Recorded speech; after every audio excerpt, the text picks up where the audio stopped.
What's good, boys and girls? My name is Reverend. If my tones sound even more dulcet than they usually do, it's because I'm pretty sure that I got like a minor case of the nerd flu from going to Tri-City's premier Smash Tournament series Unpunishable. That could be because you nerds don't know how to wash your goddamn hands, but it could also be because I shared a legal tobacco device with like 5 other people. I'm not here to point fingers. What matters is that I'm back to my roots playing this game that I'm slightly less the worst in the universe at, PokemonShowdown.com. I am getting carried straight to the top of the fucking suspect test ladder right now by this God Squad, posted by Extra Shine in his Hyper Offense Team Compendium thread on Smoggin. Extra Shine being probably the best Hyper Offense builder on Smoggin, and this right here being probably, you know, honestly, a pretty basic HO team. I'm sure you know exactly what every Pokemon on this team is going to do. I am going to go ahead and lead off with this thing because I had to wake up at like 6 a.m. to catch it. That was a real pain in the ass. I had to figure out how to evolve it when like the only move it learned was Comet Punch, so I really hope all of that was worth it. Unfortunately though, when I see the Talonflame, I realize that the Ledian fruit is not quite ripe, so I am just going to go out into Dick Nose. This motherfucker way realer than me though, and goes for like the turn 1 Swords Dance. Doesn't work out spectacularly, but it does have a lot of heart, so I am going to go ahead and get forced out by this Keldeo because I get locked into Iron Head. I'm not particularly scared of that because I have Muscle Man, and every day of the week I'm going to make this aggro double switch into American Horror Story Season 2. Unfortunately, they don't go out into the Ferrothorn, which is what I was expecting, but I get the completely on-purpose Choice Scarf Bluff, even though that's definitely Choice Specs Magnezone. And since they go out into Ferrothorn, the hardest Magnezone counter in the universe, I can go ahead and Volt Switch out into Gender Binary and get this dumbass setup to do really dumb things to this Ferrothorn. If you don't know exactly what's happening, this set is completely reliant on an item that you either forgot about or just didn't know existed, called Grip Claw, which means that any partial trapping moves you use last 7 turns instead of lasting the 3 or 4 that they normally do. Lasting 7 turns is actually fucking spectacular because it means that if you're faster than the other Pokemon, you get 2 Encores and 3 Swords Dances. Unfortunately, I only get 2 Swords Dances because I had to Encore on a Protect, which means that I only get to Baton Pass a +4 into this Pinsir like a fucking peasant, but I can go ahead and get my 3rd Swords Dance while they switch out into the Hippowdon because they were locked into Protect. And unfortunately, I don't think this Hippowdon is going to be able to survive a +6 return from no Metapod, please. The Ferrothorn comes back out, and obviously this dude didn't receive the same quality East Tennessee sex education that I did, otherwise they would know that protection isn't reliable and Feint is just going to go ahead and chew that up. They're going to try it again, but I can just go ahead and Feint through it and kill the Ferrothorn. Feint also, by the way, not making contact, which is just fucking spectacular because it means that you can Feint Ferrothorns and Garchomps like until Doomsday and you're never going to take any passive damage. So I guess what I'm trying to say is that I just love Mega Pinsir more than I can ever see myself loving a woman. Alright, so I honestly have no idea why the like little item icons aren't showing up on this replay. Like, I'm super not tore up about it because I honestly think that they are really poorly implemented and kind of gaudy along with the gender icons, but I'm just like struggling to understand why they refuse to show up in this replay specifically, because it's kind of freaking me out, because I guess I just fear that, which I don't understand. But the fucking point of the story is I am reasonably certain that at least one of the Pokemon on screen right now was in fact holding an item for this battle. I am going to go ahead and lead off with Gender Binary once again, because whenever I see like a particularly passive Pokemon that I think is going to try to, like, set up Stealth Rocks because they see the Pinsir or something like that, I will lead with Gender Binary, like, 9 times out of 10. And wouldn't you know, this dude's team has 4 of the fattest, most disgusting Pokemon I can imagine on it, so I thought it was a particularly safe bet.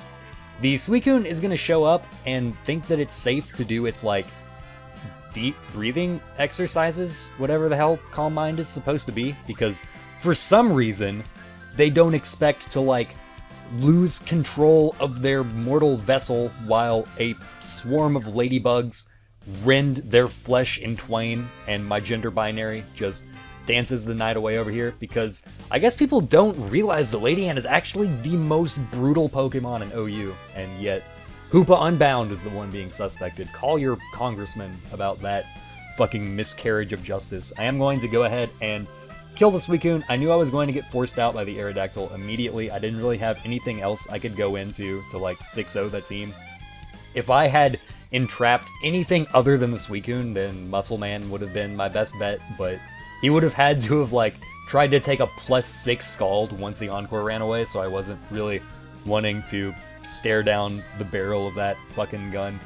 I am going to go ahead and make the double switch out into American Horror Story Season 2, actually do it correctly this time on the Ferrothorn, who is going to survive the Hidden Power Fire. I'm super not used to that, because every other time I've brought Specs Magnezone in on a Ferrothorn at one-shot it, but it doesn't actually end up mattering because the Leech Seed misses anyway. That also doesn't matter for them, just based on the way the rest of this battle pans out.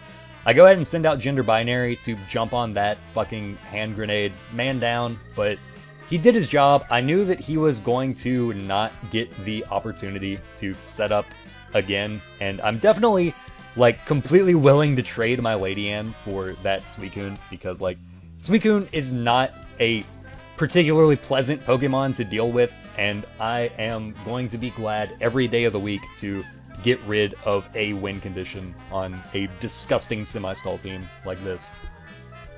And also, like, the fact that this dude just got absolutely bamboozled by a Ledian is going to be, like, a lingering presence over the rest of this battle, whether it's actually alive or not. I go ahead and let American Horror Story Season 2 just die to that Hippowdon, but then they double switch out into the Aerodactyl for some reason. I'm not really, like, I don't really understand that. Oh, I fucking love video games so much, by the way. This Clefable is going to come out, juke the Play Rough. I try to, like, make up for that by getting a flinch with Waterfall. That's not going to work out. And, oh my god, I just fucking love video games, guys. I just love playing PokemonShowdown.com. And I'm going to finally kill the Clefable, but now my HP is so shameful that I'm going to die to another switch into Stealth Rocks followed by a round of Sandstorm damage, which is incredibly scary because Muscle Man is the only Pokemon I have that can actually kill the Hippowdon at this point. I am going to let Dicknose die to the Latios just so I can get a switch into no Metapod, please, and force out the Latios. I know that I'm not going to be able to kill this Hippowdon with a Feint plus a Return, but I just need to get its HP low enough to where I can kill it with an Iron Head for a Mole. But that is going to be a real trial because we're going to have to play this game of Grab Ass quite a bit. I'm fine to do it because it means that I get to peep the sick return animation with, like, the little heart over it. Like, I don't understand how the fuck anyone can use Frustration now and, like, live with themselves, because this is the most adorbs thing I've seen in a dang minute. They are finally going to go for the Stone Edge and miss. I'm super not tore up about that because the only reason I don't just auto-win at this point is because this dude, like, pre-ordered Pokemon Showdown and got the strategy guide and learned how to avoid 2 play roughs in one game. And then the Latios is going to come out, but it doesn't matter because they are just going to quit anyway because it definitely wasn't going to survive a Feint, and the Hippowdon was not going to survive a return at this point.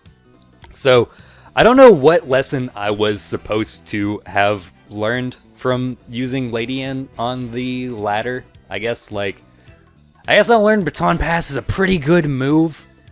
It's pretty unfortunate that you can't Baton Pass and other stats at the same time, because I had actually, like, hatched a idea a while ago to use Silver Wind Ledian with Baton Pass and then just, like, cherry pick the one replay where I actually get that to work out and then post it in the Something Awful thread, because they were talking mess about Ledian, but Ledian is absolutely not, like, the worst Pokemon in the game, like a lot of people seem to think it is, if they even remember that it, like, exists at all.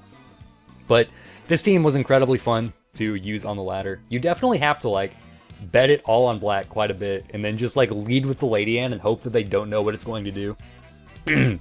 Which admittedly isn't a very difficult situation to find yourself in, because I doubt anyone on the ladder knows what the fuck, like, this set is going to do specifically. Like, I assume people know that it learns Baton Pass, but I'm pretty sure it's just, like, the fact that it has Iron Fist as its ability makes a lot of people think that you're going to, like, try to Sword Dance sweep with it, which is actually really funny. That's, like, actually a good attribute of its, which is that it has Iron Fist, even though you don't use it, because that's just, like, another layer of deception, which is just, like, just adds to the fucking enigma of seeing a hyper offense team with Ledian on it. Like, you want to hope that the other person just plays like shit, and that's how you win with this team.